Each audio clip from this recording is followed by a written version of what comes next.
So I'm flying out to Los Angeles tomorrow from here in London, and I was just about to get my food together and prepared for the flight, which I'll eat during the flight, meaning I don't eat aeroplane food. I thought it'd make for a good video as to why I don't eat aeroplane food and just what type of foods I do bring and eat as opposed to the food given out on aeroplanes.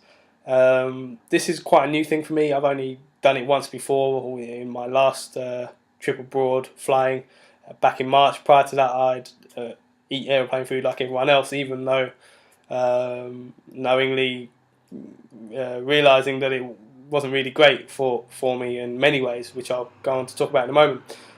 So this change of doing things only came about recently, and largely because I was speaking with a client of mine.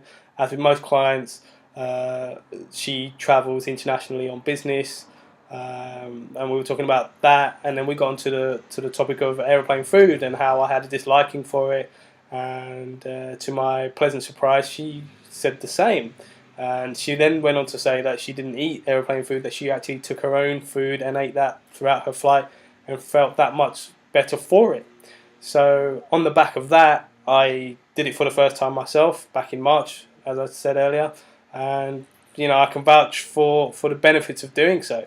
Benefits that I always would have known to be the case, but never really went on and did it for myself for two main reasons.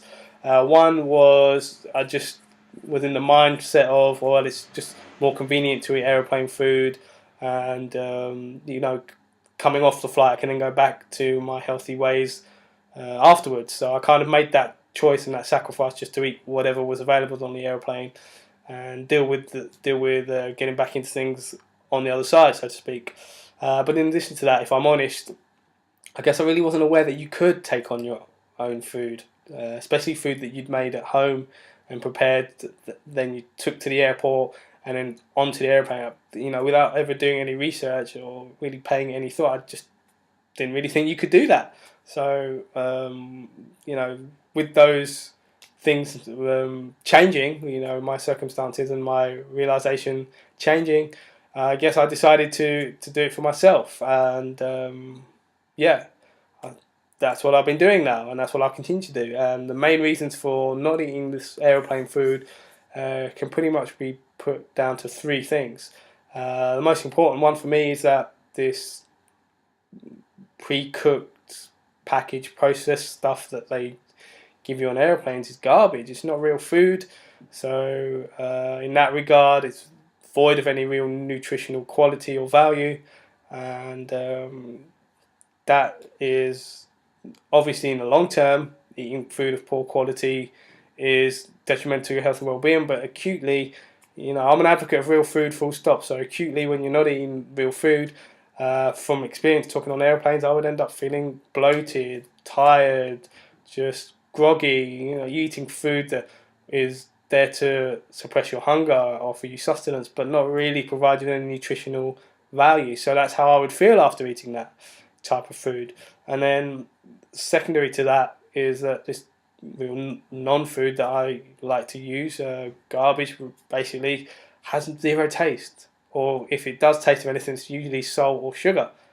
To mask the fact that the actual food is so void of nutrition that there is no natural nutritional flavour.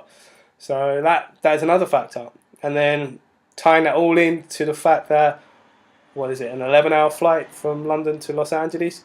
In an 11-hour flight, the food is so few and far between that I would just not feel satisfied. I'm a big guy, I like to eat, and I want to eat when I'm hungry, not when the schedule says it's time to eat. So that was another big thing.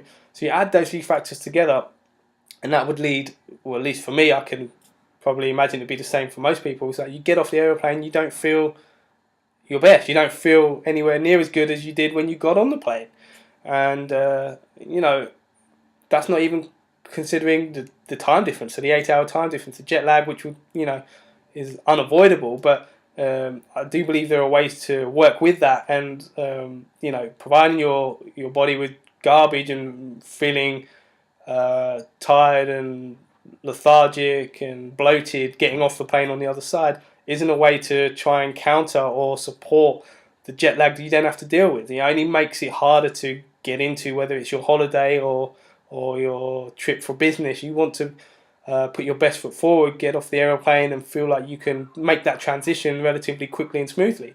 And eating junk, I can't see how that can be the case, and experience tells me that it hasn't been the case. And conversely, back in March, doing this for the first time, eating real food, taking on my own food, I felt exactly the same as when I got on the airplane. Okay, a little bit tired from the flight, but that can be put down to that, and I didn't feel the negative impacts of eating the airplane food. That would normally be the case. So I personally believe that I was able to transition much more quickly than the other people I went away with, and just from past experience. So the jet lag had less of an impact. I got into what was then a holiday much more easily, and that's the fundamental reason why I'm doing it again, because it allowed me to really get the most from my holiday, or if it's for you on business, the most from your business trip. So looking at health aside, as I said, it's an acute thing. You're not going to really impact your health from one flight. So it's more about getting the most from your time away, putting your body in a position where it's able to meet the demands of the flight to the best of its ability, rather than being hindered by what you're eating on the flight. So take that as my reasoning, not thinking that I'm being really picky and fussy about eating airplane food, because it's going to adversely impact your health, long term. It's not really anything to do with that. So on that note, what do I tend to take? Well, as I've said before, I like to keep things simple with my food. I think I've confessed before that I'm not the greatest cook. I keep things simple and easy, just end up throwing ingredients together, but it's more about the quality of those ingredients, as I've spoken about before and I've said in this video. So what have I got? I've got some hummus, and I've got two of these, so 2 pots of hummus.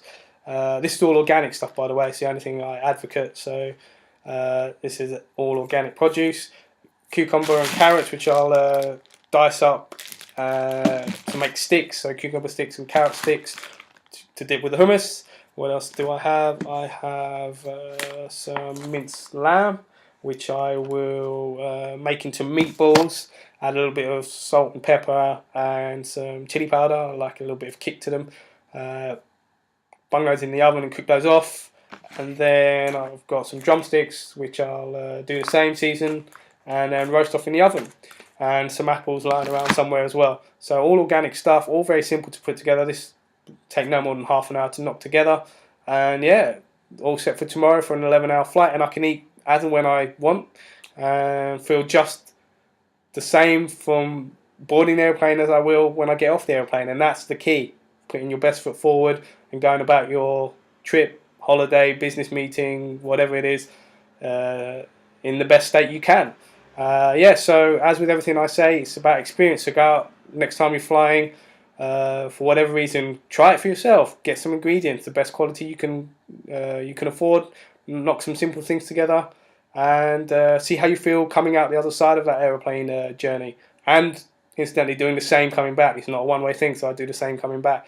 And see for yourself. That's where the value lies, in your own experience. So thanks for watching.